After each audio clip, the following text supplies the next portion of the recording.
რა აზრი მოგივიდოდეთ თავში ქუჩაში თანამედროვე და მოდურად ჩაცმული გოგონა ან ბიჭი რომ გენახათ. მე პირადად ეს მომწონს. ბევრს კი უაზრობად მიაჩნია. საინტერესოა რამდენ ფულსა და დროს ხარჯავენ მოდეს აყოლილი ახალგაზრდები, ან საერთოდ რისთვის აკეთებენ ამ ყველაფერს.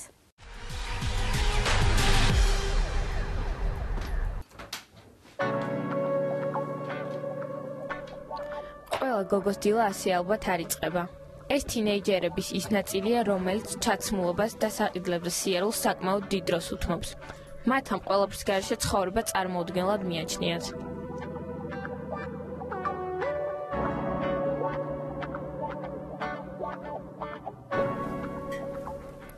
ჩემი ყოველი დღე იმაზე ფიქრით იწყება თუ რა ჩავიცვა. მე დიდ ყურადღებას ვანიჭებ ჩემს ჩაცმულობას და ყოველკვირაულად დავდივარ შოპინგებზე. ეხაც ჩემს დაქალებთან ერთად მივდივარ, რომ დავათვალიერო ახალი კოლექცია.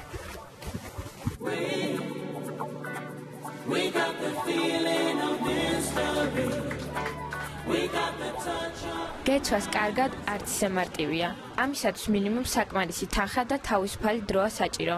ხო, მართლა, გემოვნებაც არ დაგავიწყდეთ. მეტიც, ის შეიძლება ხანდახან თანხაზე მეტად იყოს საჭირო. თუმცა გემოვნებაზე დაობენ და მოდით ამაზე დიდხანს ნუ შევჩერდებით. თბილისში ბევრი წუწუნებს, მაგრამ ტანსცმელი ალბათ ის ერთ-ერთი დეტალია, რომლისთვისაც ფული არასდროს ენანებათ.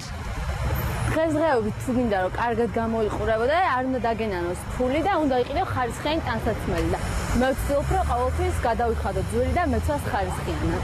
მე პირადად საქართველოში ჩაცმულობა მაკმაყოფილებს და მთავარია ეძება ბევრი და მე პირადად პოულობ იმას, რაც მომწონს. გიჟდები მაღაზიებზე.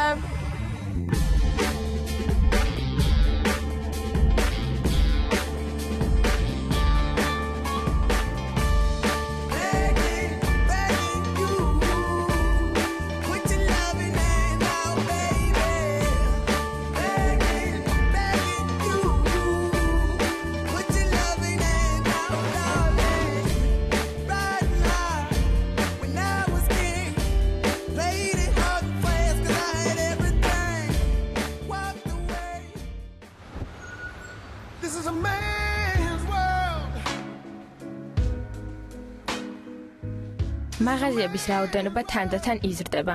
ამასთან ერთად უკმაყოფილო ახალგაზრდების რიცხვიც. ამბობენ, რომ ყველგან ერთი და იგივე იყიდება, მხოლოდ ფასებია განსხვავებული. რამე განსაკუთრებული რომ გეცვას, კარგი თანხის გამეტებაც მოგიწევს. მაგრამ კიდევ ერთი გამოსავალი არსებობს.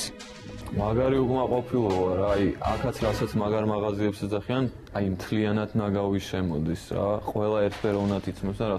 ნუ ძირითადად თუ გამოიწერ რამეს ან რაღაც თორე ისე შენაშვები მაგ საკითხში. ანუ სეილებს რაც შეეხება საქართველოში როგორც ასეთი სეილი არ გაგვაჩნია.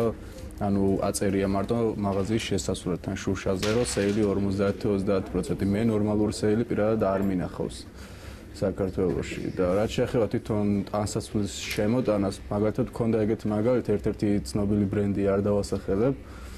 ინტერნეტში ვნახე შემოდგომის კოლექცია იყო, ნუ ძალიან მაგარი და შევედი აქ მაღაზიაში, ვერაფერი ვერ ვნახე ის რაც ამ ბრენდს ჰქონდა ამ შემოდგომის კოლექციაზე, რავი. შემოაქვთ არ ვიცი ის რაც არ არსებობს რეალურად და საიდან შემოაქვთ არ ვიცი.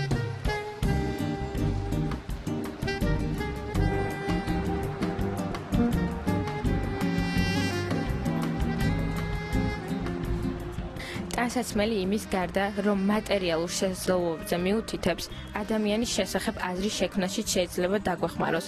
თუმცა ადამიანს მარტო ჩაცმულობით მაინც ვერ გამსჯით. ასე რომ გონის ჯობს პირველ შთაბის წილებას არ ავყვეთ და იმითაც დავინტერესდეთ, ვინ დგას ნაჭრის უკან, ინდივიდი თუ მოდესაყოლელი საფრთხობელა.